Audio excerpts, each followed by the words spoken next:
Lançamento.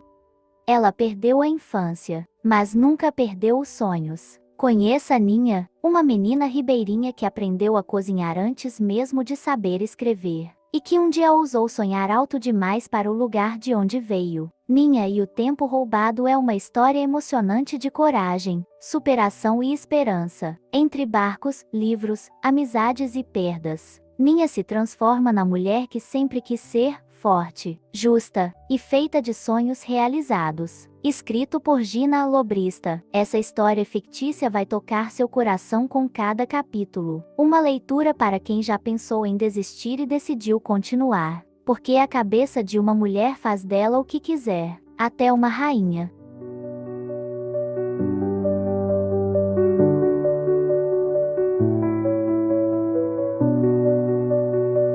Capítulo 1. O nascimento de Ninha. No coração do Pará, onde o rio Mojo serpenteia como uma fita prateada, e a mata canta, em sussurros antigos, nasceu uma menina, de nome doce, e alma forte, Ninha. Era madrugada, a chuva começou a cair devagar. Sobre o telhado de palha, lá dentro, na pequena casa de barro, uma luz diferente se acendeu. Não era luz de lâmpada, era esperança. Jandira, sua mãe, apertava os olhos com a dor do parto. Ao lado dela, o pai, Badu, segurava firme a sua mão calejada. A natureza parecia celebrar. Os sapos coachavam em coro, os galhos dançavam no vento, e o rio sussurrava, bem baixinho. Ela chegou. Ninha veio ao mundo, sem luxo, mas com realeza, no sangue. Tinha a pele, morena como a terra molhada, olhos escuros e profundos, como o igarapé, e uma franja lisinha, que caía sobre a testa, como um véu de folhas.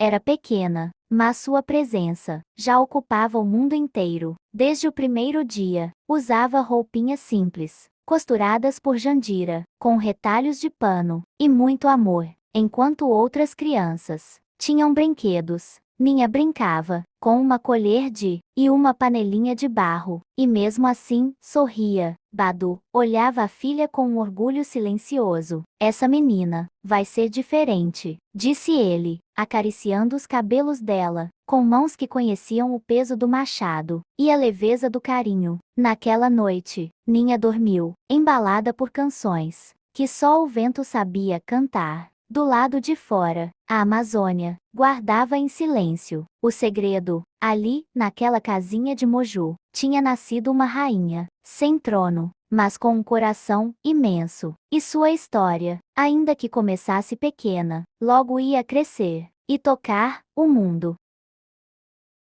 Capítulo 2. A infância roubada. Ninha cresceu ligeiro, como crescem as flores na beira do igarapé, sem pedir licença, mas cheia de beleza e coragem. Aos 3 anos, já carregava baldes pequenos com água do poço, e varria a casa com uma vassourinha feita por Badu. Era pequena, mas o mundo já pesava em seus ombros. Enquanto o sol ainda se espreguiçava no céu, Ninha já estava de pé, acordava com o canto dos galos e os chamados suaves da mãe. Vamos, minha flor. O dia já clareou. Jandira era uma mulher de silêncios. Seu amor morava nos gestos, no mingau quentinho, no pente que alisava com cuidado os fios da franja de Ninha, no olhar que dizia obrigada cada vez que a filha ajudava com os irmãos. Aos 5 anos, Ninha aprendeu a cuidar dos bebês, trocava panos, embalava no colo e acalmava choros com cantigas inventadas. Era uma menina, cuidando de outras crianças, sem entender que, aos poucos, o tempo de brincar escorria entre seus dedos, como areia fina. Ela via as outras meninas, correndo pelo quintal, pulando corda, brincando de roda, e, embora sorrisse para elas, havia um quê de saudade nos seus olhos, saudade de algo que ela nunca viveu. Seu melhor amigo era um pedaço de espelho quebrado, achado no quintal. Com ele, Ninha se olhava e sonhava, imaginava-se princesa, professora, viajante do mundo. Mas logo, uma voz chamava da cozinha: Ninha, vem cuidar do fogo. E lá ia ela, com os pés descalços e o coração apertado, aprender o ponto certo do arroz. a medida do sal, o segredo do feijão. A infância, que devia ser brinquedo, virou tarefa. Mesmo assim, havia beleza. Ninha sorria com o cheiro da comida, se orgulhava quando a mãe dizia que estava tudo no ponto, e dançava sozinha, quando ninguém via, porque dentro dela, mesmo cansada, morava uma luz, que nem o cansaço apagava.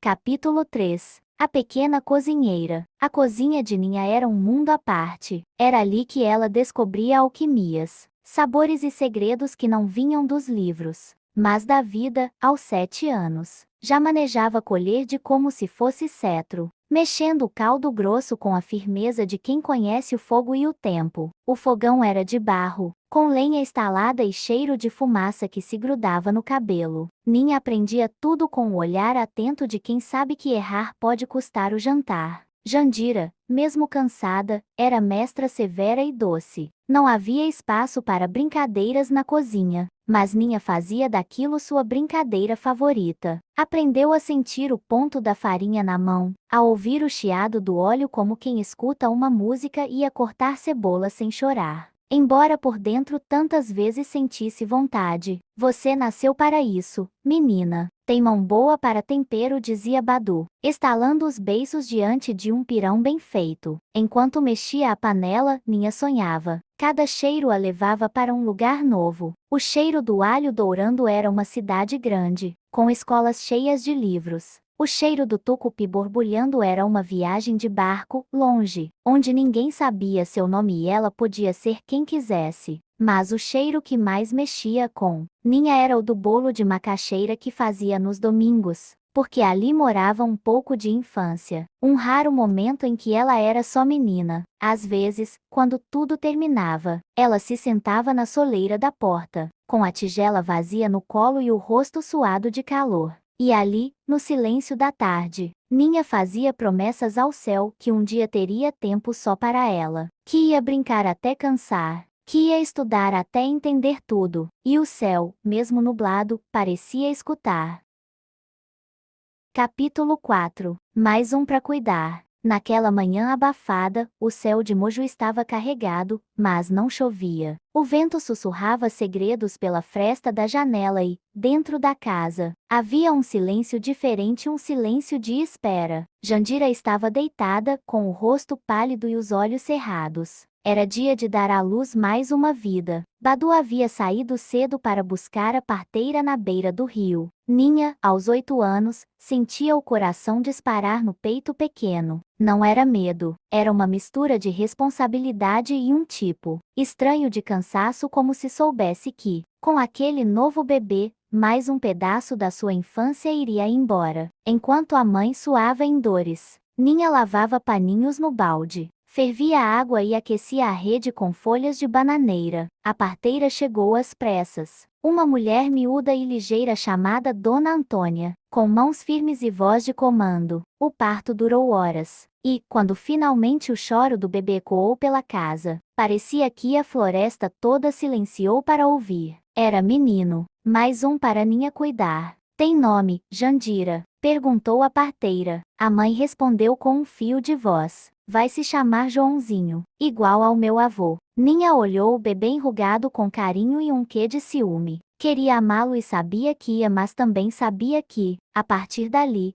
teria ainda menos tempo para si, menos tempo para correr, menos tempo para cantar sozinha no quintal, menos tempo para sonhar. Naquela noite, enquanto todos dormiam, Ninha ficou acordada, com Joãozinho no colo e um punhado de perguntas no peito. Será que quando eu crescer, alguém vai cuidar de mim também? Sussurrou, mas ninguém respondeu. Só o vento, lá fora, soprou forte contra o telhado, como quem entende o peso de uma menina que, dia após dia, deixava de ser criança sem que ninguém notasse.